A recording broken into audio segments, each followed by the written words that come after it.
سلام دوستان، امشب میخوایم بحث قبلی خودمون رو پی بگیریم و قرار شد راجع به ترانس هیومنیزم یا ترا انسانگرایی در واقع اگر بخوایم به ترجمه به فارسی بکنیم یه نقدی رو داشته باشیم که ادامه کتاب فوکس هست که قبلا با هم صحبت کردیم. در این فصل فوکس یک نقل قولی میاره از داستایوسکی تو کتاب یادداشت‌های زیرزمینی که این مقدمه رو با این نقل قول شروع میکنه. در واقع انسان بودن باری سنگین بر دوش داشتن است. انسان‌هایی با بدنها و خونهای واقعی خود. ما از آن شرمنده هستیم. ما اون را فضاحت و خواری می‌دانیم. دائما تلاش می‌کنیم که آدم‌های شکست ناپذیر و بی‌مانند باشیم. به زودی تدبیر خواهیم کرد که به صورت شکلی از ایده به دنیا بیاییم. به نظر فوکس این جمله داستایوسکی یک جور حالت پیامبرانه داره، چون امروز هم از اینکه شخص عادی با پوست و گوشت و استخوان باشیم بیشتر و بیشتر داره برای ما به صورت یک نقص، یک عیب تبدیل میشه. با رویارویی با ماشین ها ما از ناکامل بودن خودمون شرمگین میشیم و به نظر میرسه که تلویحاً ما داریم خواهان یک ترانسفورماسیون یا تغییر شکل بنیادی در ایماژ قبلی خودمون به عنوان انسان میشیم. چون که اولا ما فکر میکنیم یک تکامل یا فرگشتی رو به عنوان یک فرایند افتراق دهنده پیشرونده و بهبود بخش به زندگی خودمون اون رو در نظر میگیریم و در واقع طبیعت انسان رو قابل تغییر و آماده شکل پذیری جدید میدونیم. دوم اینکه به نظر ما انسان‌ها در شکل موجود همیشه ناکاملند و احتیاج به تکمیل شدن دارند، چون که اینجور فکر میکنیم که تکامل اصلاً فرایندی با رشدی کورکورانه است و اغلب به طور نامتناسب و ناکاملی شکل گرفته. در واقع انسان‌ها رو در شکل موجود خودشون ناکامل میبینیم و به همین دلیل فکر میکنیم که ادراک ما انسان‌ها همیشه مستعد گول خوردن و دوچار شدن به نوعی وهم زدگی یا ایلوژن هست. اینطور تصور میکنیم که تفکر ما بیشتر یک طرفه با تعصب‌ها و سوگیری‌ها تغییر شکل پیدا میکنه. حافظه ما نامعتبره. تصمیم‌های ما بسیار غیر منطقی و غیر عقلانی هست. از همه بالاتر فکر میکنیم بدن ما خیلی شکننده و ضعیف و آسیب پذیر و زود پیر میشه و میرنده میشه و همه این صفات ناکاملی رو در خودمون میبینیم. اینا همه شرایطی است که طبیعت به ما تحمیل کرده. بنابراین فکر میکنیم که طبیعت انسان نه تنها باید تغییر بکنه بلکه نیاز هست که به سوی بهتر شدن و افزایش توانایی‌ها بره. چنین تصوری امروزه غالبه که ما مسئولیت داریم که برای افزایش توانایی‌های طبیعی خودمون کوشش کنیم و به فکر بهتر شدن اون باشیم. و فکر میکنیم تا حالا هم اشتباه کردیم که خودمون رو به دست تکامل یا فرگشت کور سپردیم و بعد نتیجه میگیریم که پس الان بهتره دیگه مسئولانه رفتار بکنیم و این چنین نکنیم، یعنی به فکر تغییر و بهتر کردن خودمون باشیم. طبق این نظر دیگه زیست فیزیکی خالی برای زندگی خوب کافی نیست، چون فکر میکنیم که این زیست فیزیکی داره یک جوری آزادی شخصی ما رو محدود میکنه. وابستگی به پیش شرط‌های بدنی دیگه نباید برای ما امری پذیرفتنی باشه. اینجوری فکر میکنیم هدف باید غلبه بر این شرایط بدنی که ما داریم باشه. در این راستا اون چی که تبلیغ میشه پایان دادن به همه اشکال افزایش توانایی‌های بدنی و بالا بردن درجات اون هست و به جایش تمرکز ما رو میبره به طرف نوعی عوض کردن مدل تکنولوژیکی طبیعت انسان و البته متعاقب اون غلبه بر مرگ. در 2 دهه گذشته این ایده خیلی مردم پسند شده و نوعی ترا انسانگرایی یا همون ترانس هیومنیزم یا فرا انسانگرایی داره مد میشه. البته این موضوع رو بیشتر در دنیای انگلو امریکن شاهد هستیم. در این ترا انسانیت گرایی شرایطی جستجو میشه که در اون شرایط بشه طبیعت ناکافی و نالایق انسانی رو چنان بالا کشید و به سطح بالاتر رسوند که در واقع اپتیمایزد بشه یا به حد اکثر برسه. یعنی این توانایی ما به حد اکثر توانایی ها برسه. یعنی هر شخصی بایستی این حق رو داشته باشه که بتونه توانایی های روانی و جسمانی خودش رو، جنس خودش رو، ظاهر خودش رو، هوش خودش رو از طریق تکنولوژی بایو، نانو و کامپیوتر بر اساس اراده خودش توسعه بده.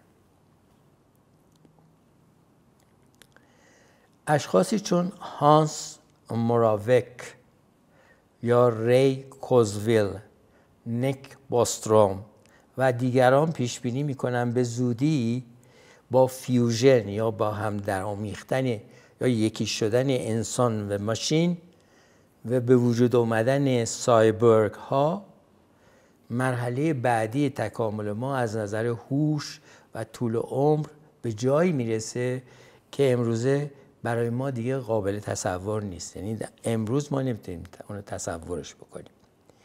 این اوتوپیا یا آرمان شهر یا مدینه فاضله‌ای که برای خودمون میسازیم به ایده های فانتزیک ما برمیگرده که در اون ذهنمون به اشکال اطلاعات ناب قابل انتقال به سیستم های دیگه باشه که به این نوع انتقال ذهن که قبلا هم دربارش صحبت کردیم بارگذاری یا آپلودینگ ذهن گفته میشه.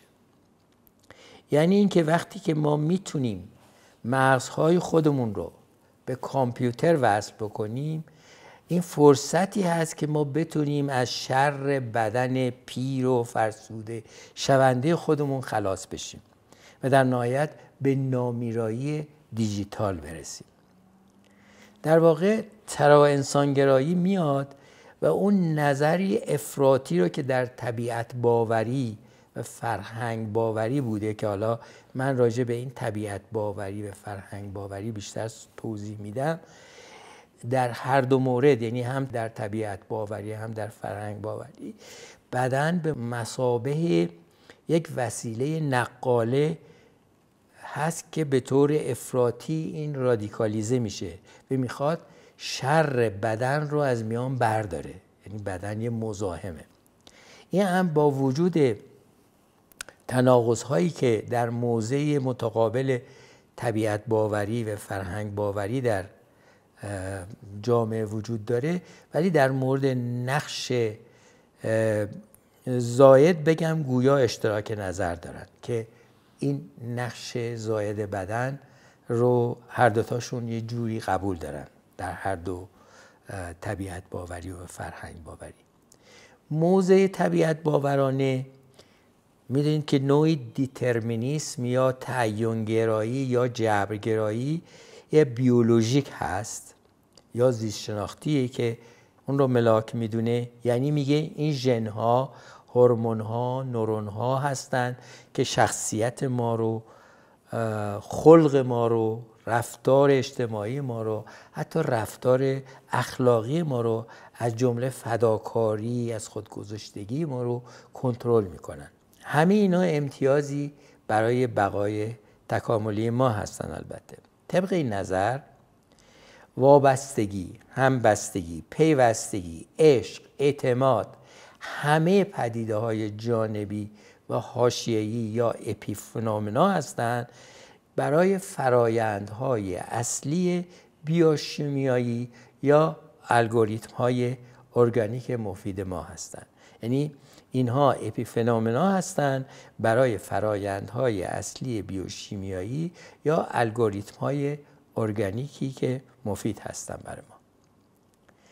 تصور این هست که علوم در زمینه بایومکانیکی تکلیف این جبرهای متعین شده رو روشن خواهند کرد و کنترل اونها رو به دست دارند.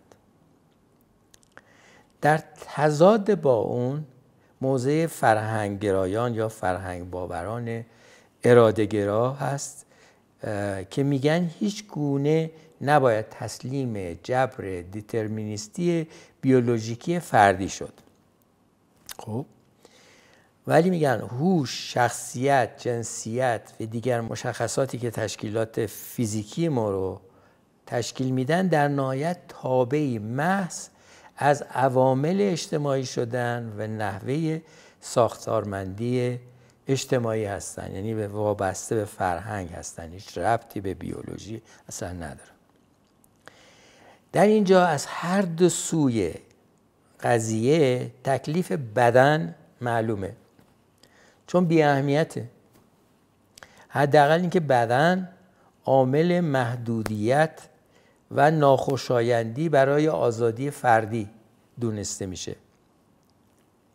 توجه کنید هر دو موضع با اینکه با هم اختلاف دارند، در دو سوی دو قطب قرار دارند، در نهایت یک چیز با هم مشترک هستند و اون چیز هم قائل بودن به تضاد و دوگانگی یا دوالیسم بین بدن و ذهن است.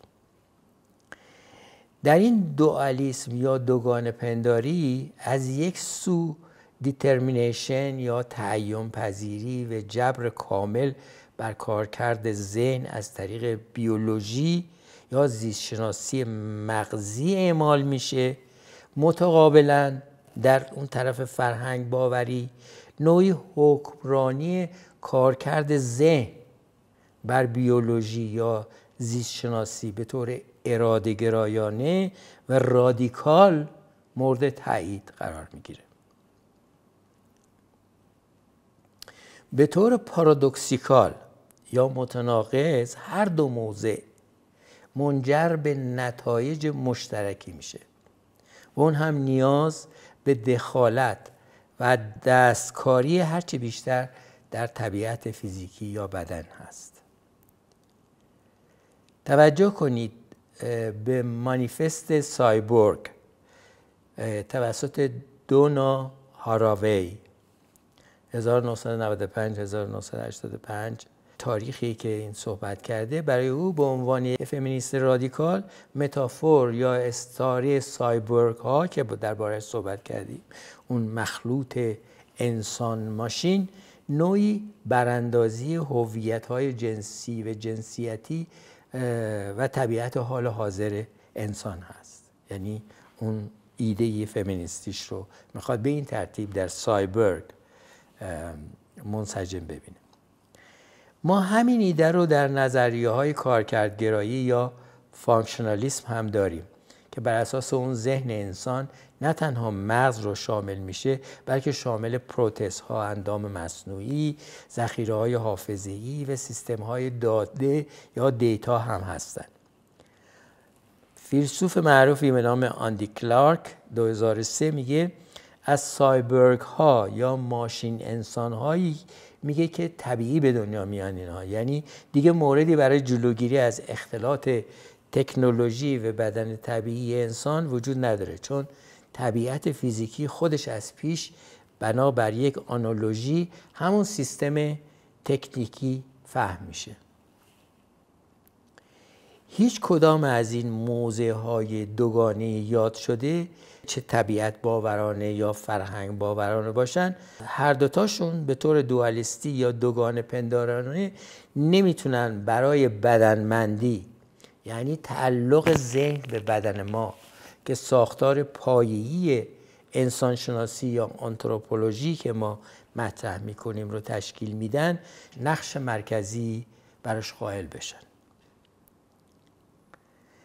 ولی باید تأکید کرد که انسان‌ها نه ماشین‌های بیولوژیک هستند، نه ذهن‌های خالص و ناب. انسان در وهله اول چون هر موجود زنده دیگه بدنمند است.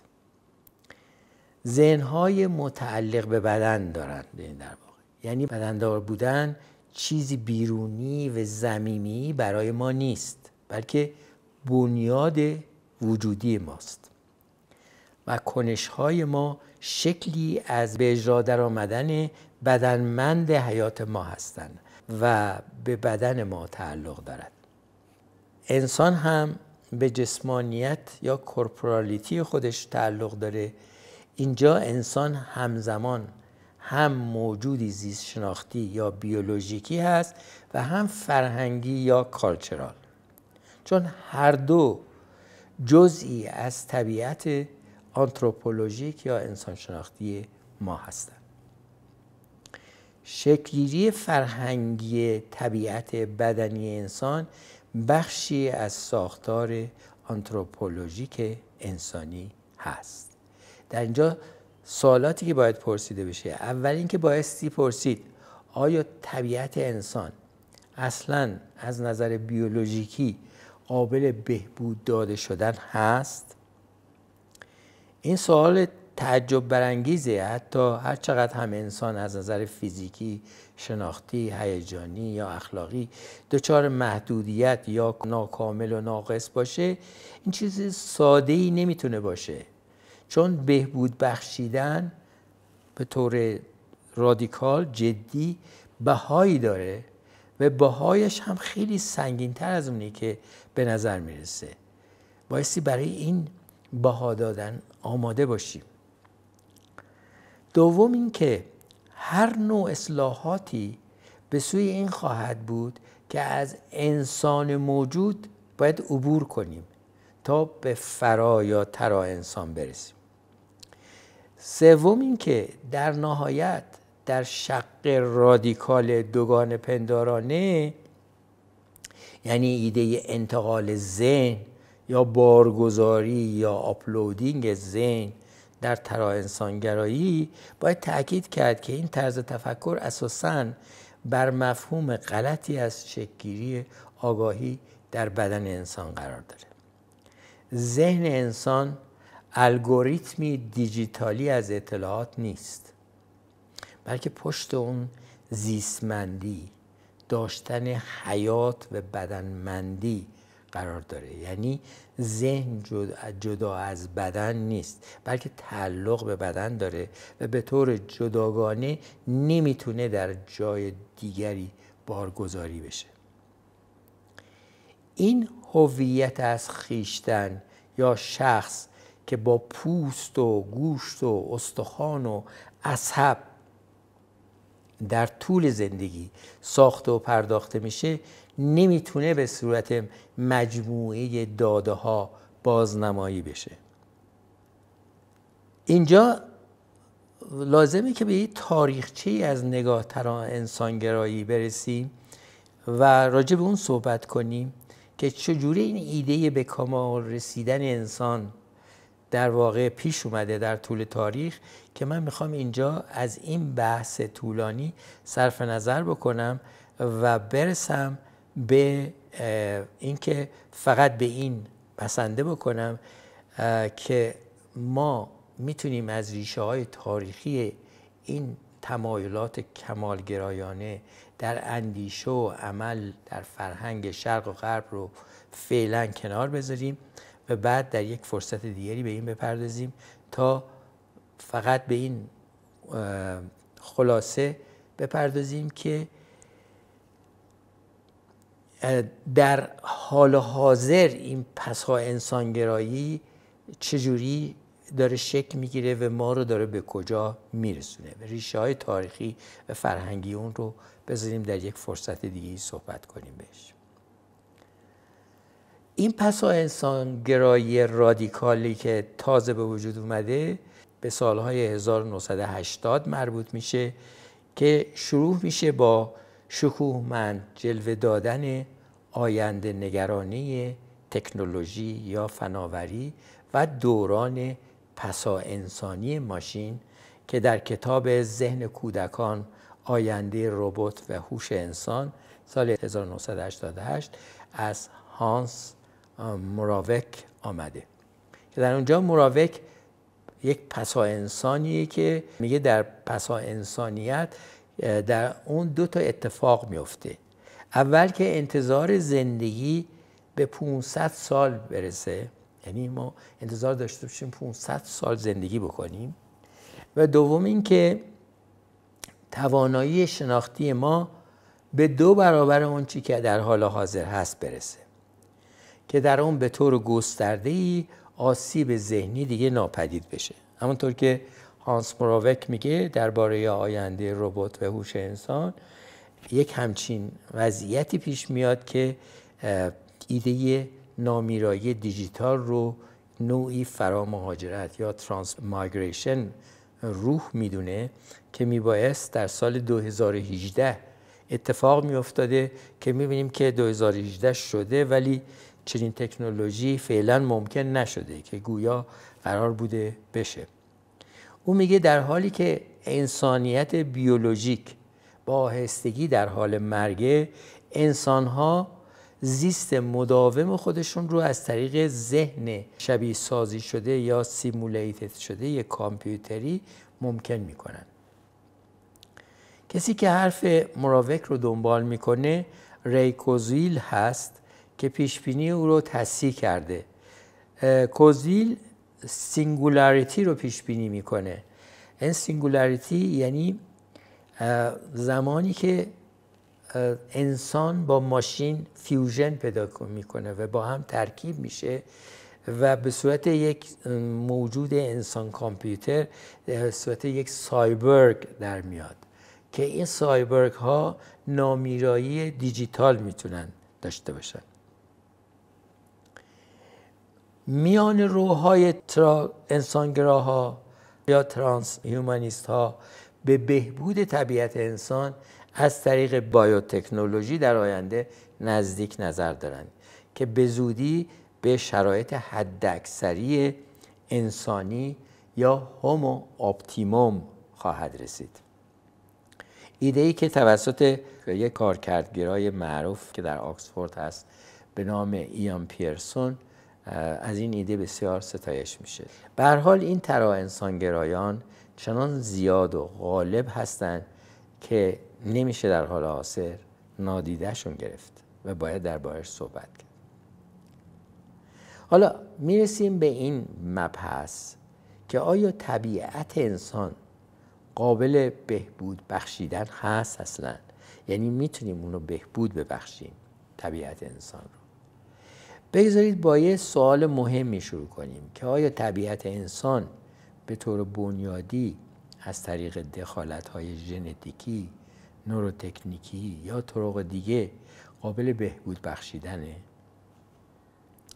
البته پروتزها، اندام مصنوعی، ایمپلنت ها یا ایجاد رابطه بین مغز و کامپیوتر به عنوان مثال در فلج‌های عضوی، همینطور افزایش موقت در کارکردهای بدنی از طریق دارو درمانی و تکنیکی چون بالا برنده های خلق، افزایش دهنده های شناخت و محرک ها و تعدیل کننده های نورویی، اینها میتونن افزایش گذرایی در کارکردهای بدنی ایجاد کنند.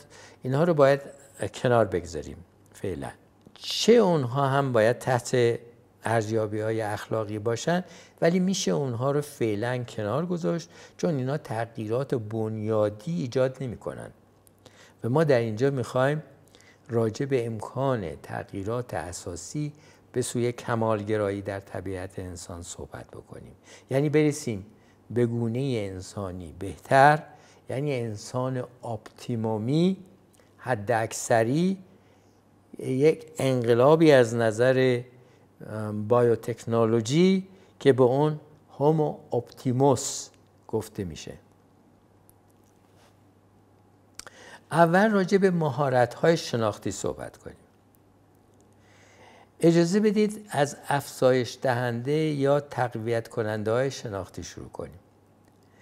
از افزایش دهنده های هوشیاری، یادگیری، حافظه که امروزه با متیلفنیدیت، مودافنیل، آمفتامین ها، از طرف دیگر تحریک مغزی از روی جمجمه برای بالا بردن قدرت یادگیری که امروز زیاد از اینها استفاده میشه. البته اینجا قابل تأکیده که فقط افزایش جهانی در عملکرد شناختی در میان تمامی جمعیت جهان اگه فکر بکنیم میتونه از مسئله نابرابری و بی‌عدالتی که بلافاصله بعد از افزایش توان شناختی فردی در میان عده‌ای خاص پیش میاد میتونه جلوگیری کنه.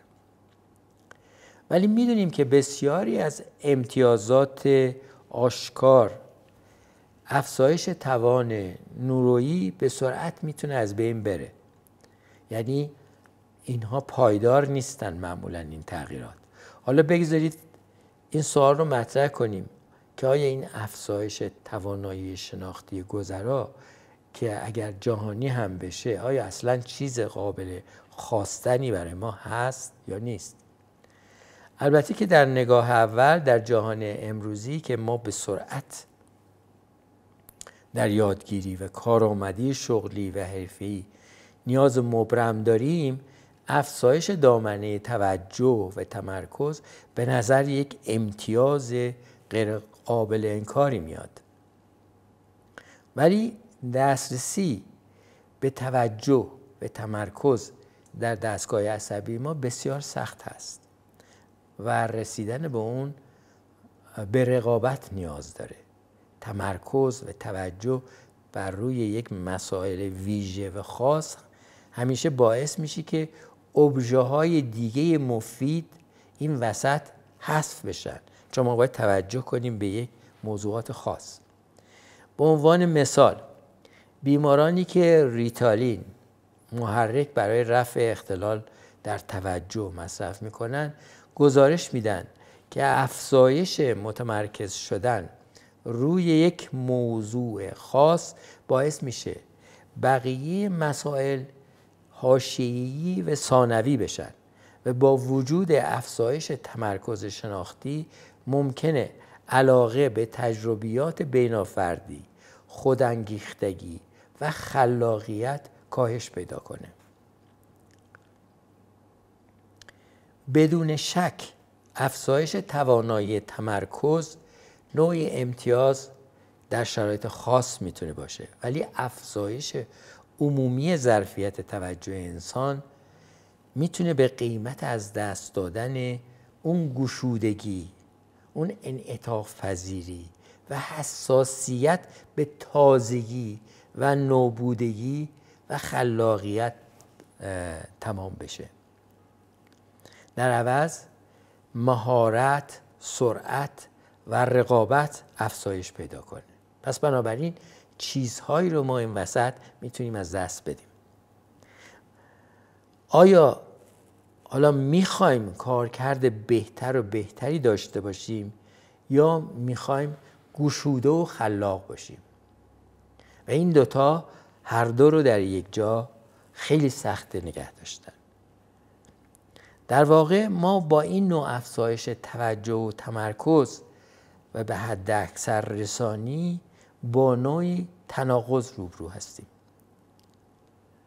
چنین چیزی در مورد افزایش کارکرد حافظه نیز واقعیت داره. افزایش توانایی به خاطر آوری، به نظر خیلی خواستنی است و در بسیاری موارد همینطور هست. اما خیلی آسونه تعادل مهم بین یادآوری، به خاطر آوری و فراموشی از نظر ما دور بمونه. فراموش کردن توان حافظه‌ای ما را از به خاطر سپاری بیش از حد جزئیات آزاد میکنه و باعث میشه که حافظه‌های انتخاب شده ما واقعی و معنادار بشن که ویلیام جیمز هم به اون اشاره داره. فراموشی به ما اجازه میده که تجربیات گذشته به درد نخور رو که در صورت عدم وجود فراموشی میتونستند در زندگی در گذر ما رشد بکنن و اثر فلج کننده‌ای داشته باشند رو حذف کنه. با وجود فراموشی هست که ذهن ما امکان بازآفرینی و توانایی دیدن جهان دوباره و دوباره با نگاه‌های جدید رو ممکن میکنه.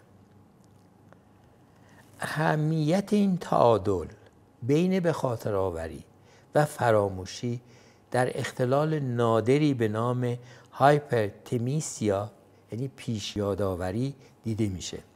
یعنی وقتی که فراموشی وجود نداره، اگرچه افراد با این سندروم نمیتونن هیچ چیزی رو فراموش کنن، میتونن از حافظه زیاد از حد خودشون برای دنبال کردن زندگی روزمره با جزئیات، با تمام جزئیات ریز زندگی استفاده بکنن.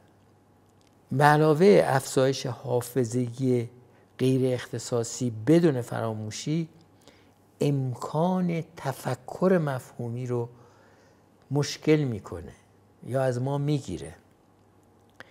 ایریجا سال 2000 توضیح میده درباره این موضوع که برای این اشخاص مثلا میشه یک درخت بلوط یا راش خیلی خاص تکین یا سینگولار مثلا پشت خونهشون میمونه و با درخت‌های بلوط دیگه جنگل درخت کاملا متفاوت برای اونها میشه و کاملا قابل قیاس با درخت بلوط خاصی پشت خانه خودشون نیست.